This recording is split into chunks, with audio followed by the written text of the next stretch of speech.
the first deity that was created by the Adishakti was Shri Ganesha. Because it was necessary first to create the deity of principles. The deity of principle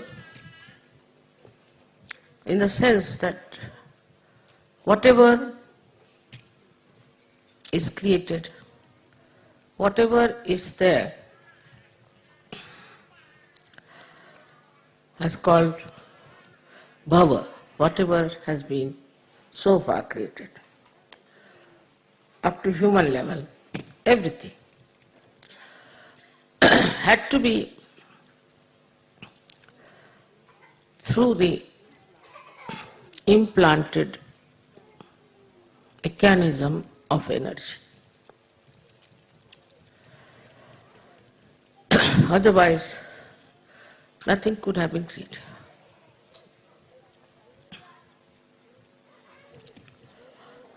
If you go into the matter, say sulfur dioxide, then sulfur and oxide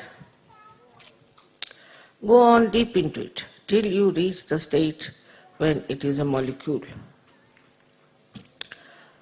Then you see these atoms of sulfur and oxygen, they oscillate. They oscillate with a frequency. There are 3 types of frequencies they use. Now imagine in the molecule, think of it. In the molecule of a substance, there is an energy which is active. Now one may say that why should be in matter there is energy? One can ask a question, why there should be energy in matter?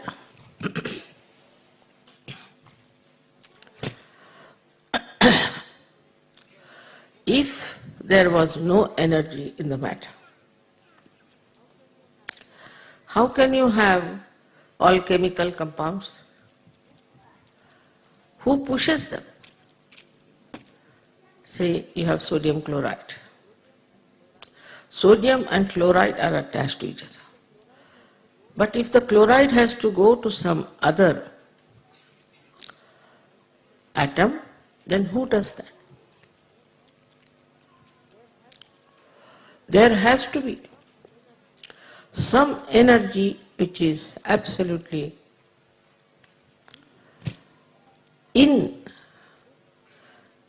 built into matter. Now we may say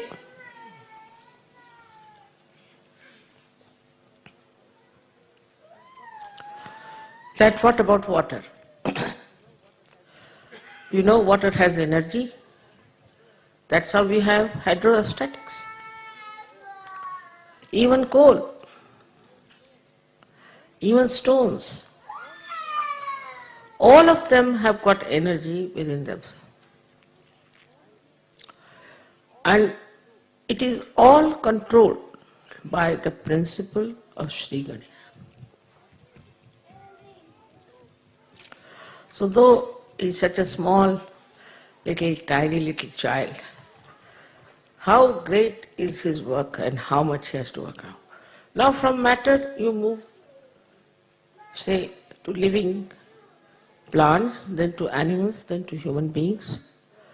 And everywhere his energy works.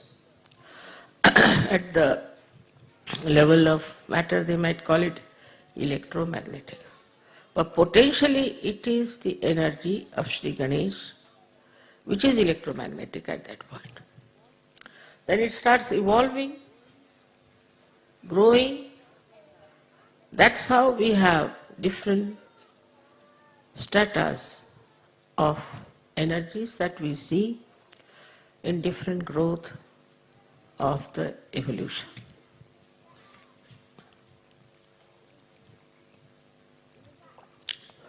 In a human being, it exists, as you know, as auspiciousness, as purity, mainly the innocence. So the power of innocence is such a guiding factor. There's a difference between ignorance and innocence. If you are innocent, then to you nothing is important except for love. For an innocent person who is not conditioned, who is not egoistical, who is not so-called mature, it is the love that it understands. It doesn't care for any wealth, any power, anything. But the love that it can feel, the pure love of a person. Innocent person has no understanding of gaining anything out of the love he receives or he gives. No sense at all. Innocence is the basis of all the dharmas. If you have no innocence, you cannot follow dharma. Because if you are dharmic, it is maybe a mental attitude, maybe egoistical, maybe because you are born in a religion, because somebody has told you about it. It's going to be very superficial. Unless and until it is embedded in the quality of innocence, dharma has no meaning. In that state, you are dharmic. You are beyond any thinking about it, of any deductions about it, but you are dharmic. You cannot be a dharmic. You cannot be. As if the manifestation of innocence is morality. Some people are only worried about their own children. If anything happens to them, just get upset. That means you are respecting your child because he's your child. But if you are respecting him because he carries innocence with him, then you have to respect every child. And understand every child. What they talk, what they say, how they behave. Luckily, you all have got children now who are born realized. It's such a great thing, such a blessing. So on one side, we have to see how innocent they are and how they talk. I'll give you an example. This Wolfgang was very serious. And his wife told me that we were taking him to the hospital. So his doctor says, why are you taking him to the hospital? There are no surgeons there. How will they correct his chakras? Innocently said the correct thing. And they couldn't do. Doctors didn't do anything. I had to cure him. Take him to mother. Why are you taking him to the hospital? They see the right point and say the right thing because they are innocent, and innocence means they have pure attention. Pure attention for anything you need. Say music, for art, for anything you have to have pure attention. And that comes through your innocence. Say a person who is an artist, and who is very money oriented, say for example, a person who is doing some paintings and all that. His art cannot become eternal art, cannot. That's why we see in modern times whatever art is created, it just comes and goes, it has no eternal value. Same with the modern music that they are having. The same thing is happening, it comes and goes, and no one knows where it has disappeared. Behind it is money orientation. And that money orientation results into a kind of a creation which is not perfect. All creations which were dedicated to God in the olden times are being today very much respected, and people pay a lot of money for that. Maybe at that time the artist must have suffered. But they understood, innocent artists understood very much that if we have to express,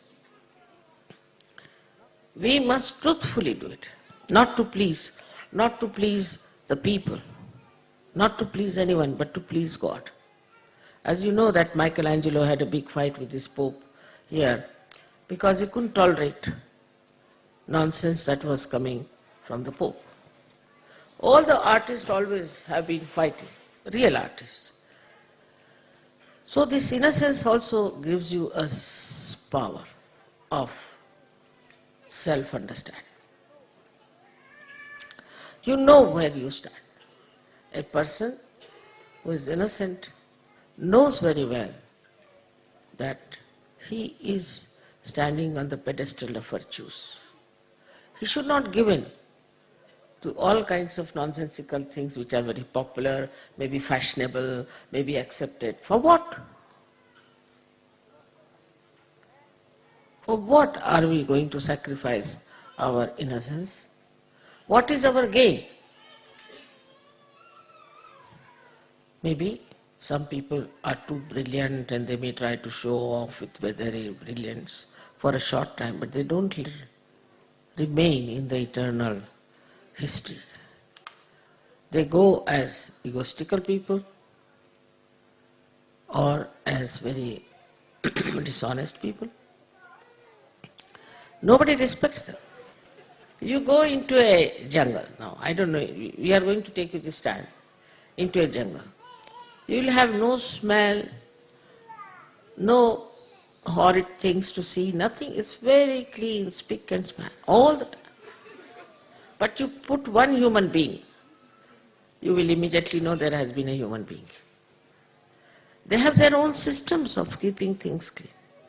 Even the tiger, who is an innocent thing, up to animal stage you are innocent. He has his own styles. I don't know if you know about a tiger or not, but a tiger will kill an animal because he has to eat after all. He's supposed to only eat animals, he doesn't eat grass. What to do? He's not a vegetarian. God has made him like that. So he accepts. Now he goes and kills the cow or anything.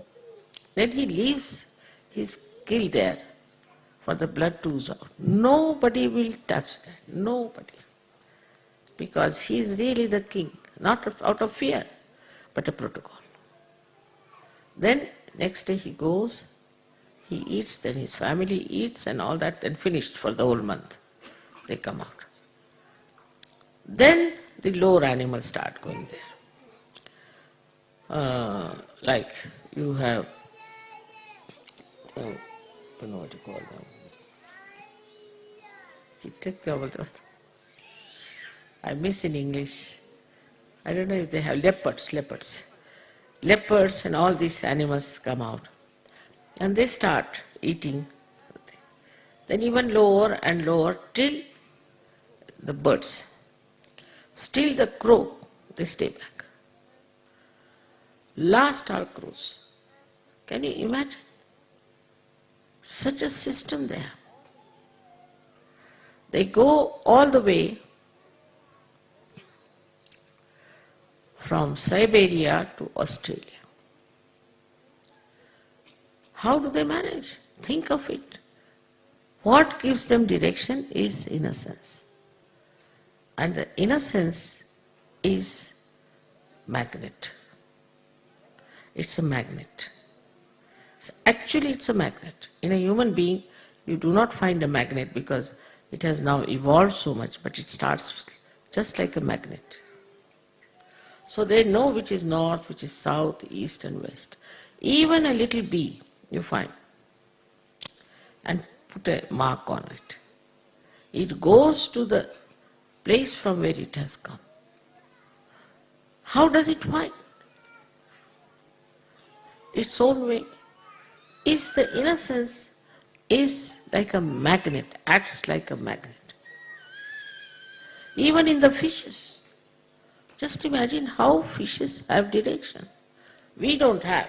Human beings can be lost. Many times I am lost with so many drivers I've had.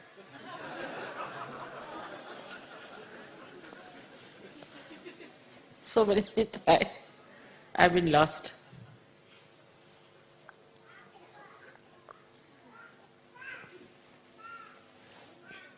But animals never. If you take a dog and you don't want the dog, you leave him about, say, 50 miles away, he'll come back. How does he find the way?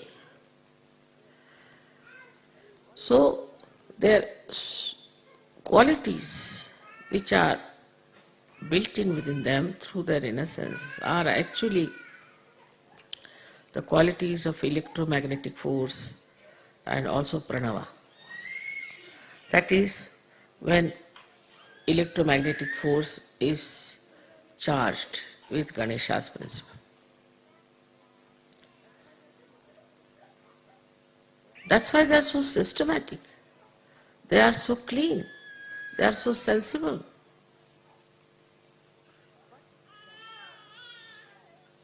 But they are not ritualistic. They are not ritualistic. Whatever God has given them, they have accepted, they are bound by that. They are bound and they live with that boundary. Even if you go up to the stage of animals which live with human beings, they too are very affectionate. They just want love, nothing else. See, one day if you do not care for your dog, he will just not eat his food. Not eat his food.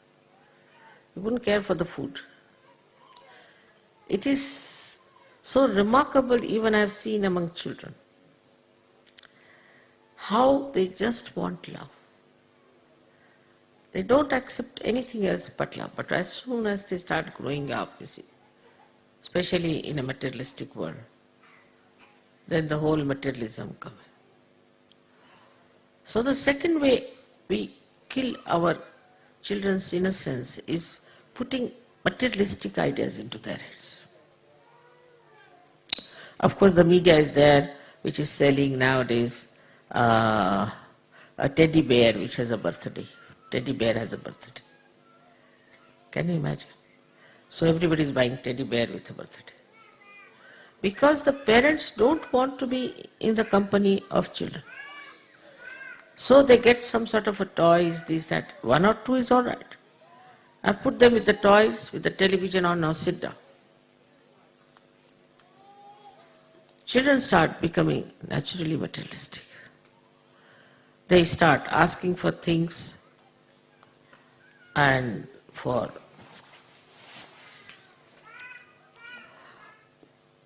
demands of such kind that sometimes one is surprised. You take a Western child to the market and you had it. But you take Indian children, they'll never take anything. Really, it's so difficult to make them, at least I have seen my own grandchildren and other. You take them, it's a headache to buy even another pair of shoes for them. No, but we have one, why do you want to buy another? Baba, that will go give way. No, we can come here. How? We can come in the car or else we can walk. But you will have no shoes. Nothing. One is all right. Why to have two? You give them money, they'll buy one small little thing and come. You see, it is the whole tradition of materialism which has brought this innocence to a stop. Then a child starts growing in the same materialistic way. He starts judging people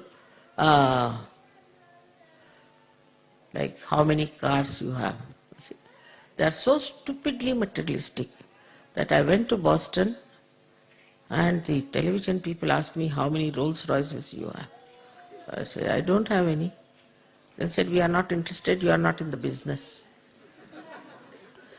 This is what is now the mind of people in the West who have grown up. But even the children, today they want this, tomorrow they want that. All the time there's a competition for materialistic things. Asking for this, asking for that. Just imagine what a race will be there after some years when there will be just people who will be only worried about collecting things and buying things. I mean, buyers and sellers, nothing else. So you have to be very careful with your children that you do not pamper them. Do not get too much worried about them. Do not keep them on materialistic level. Find out. If they are going on a materialistic level, bring them down. It's very simple to do that. And one has to work it out because we have to save our children and their innocence. Now for the other Sahajogis who are grown up and who are very mature. They are very innocent, I must say. I must admit that. They are very innocent compared to the society that is around, no doubt. One has to really admire the way they have become so innocent, the way they are understanding this divine music and all that is really creditable. But still, this innocence, if it is not spread, if this innocence doesn't work out, then it will rust. It will not grow. Your IQ will be less than the others, I can tell you this. They are growing in materialism, all right. Their IQ is growing in materialism. But your IQ will not grow unless and until you spread this innocence around. Now you know how to do it. It is the power of Kundalini with the help of Sri Ganesha. He helps you at every chakra.